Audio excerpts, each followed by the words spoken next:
دوب علی کو بلاو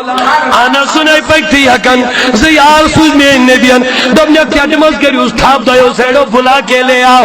سبحان اللہ یہ علی نزدیکوں نے بلائیو علی کیوں ہو دلیل دنیان نبی آزاد گوشن زبردست تغلیب یم چمد دھودی وطن زبردست تغلیب چھن میرے نبی نے منہ میں لعاب دہن نکالا بخاری کی حدیث مبارکہ ہے حضوروں کو لعاب دہن ادرو گشن پر علی المرتضی علی دبر میں گئے چیال علی آئی گئی یلزن دو دی پھر کبھی آنکھوں میں درد ہوا ہی نہیں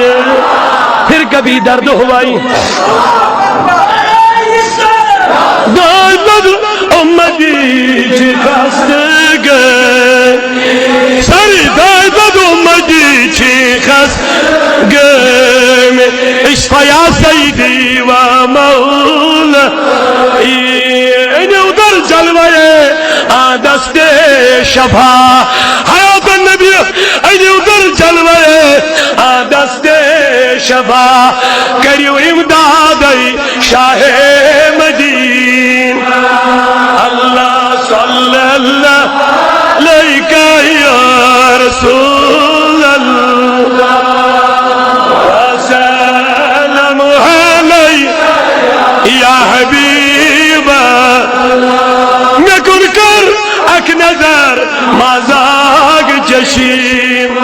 میری بزرگ یا رسول اللہ نکن کر اک نظر مازاگ چشیم لگئی میاں نبی دکھو داجو میں چھی پرگل کریمی اللہ صلی اللہ علیکہ یا رسول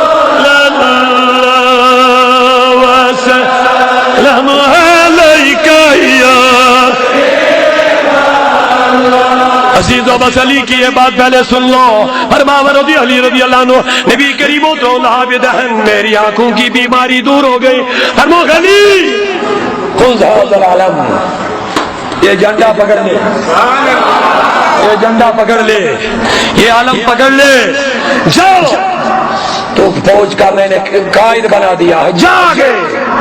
فرماون آخری دوست کو محاصر کرد کت خیبر کس گلس نچ اندر از نسی محلت نچکا نیابری نہیں آ رہا علی گئے تو بائیں ہاتھ سے خیبر کے بڑے اور وزنی دروازے کو نکال دیا باہر جب علی نے باہر نکال دیا علی نے اپنے ہاتھ کے اوپر بائیں ہاتھ کے اوپر خیبر کے اس دروازے کو لیا یوں دروازہ سچی انسان کے جگن دھوت کے علی نے بائیں ہاتھ میں لیا اور سارے صحابہ کو جب اندر گھسا دیا قلعے کے اندر گھس گئے علی نے یہ دروازہ سپر کے بدلے جہاز میں استعمال کر لیا ہے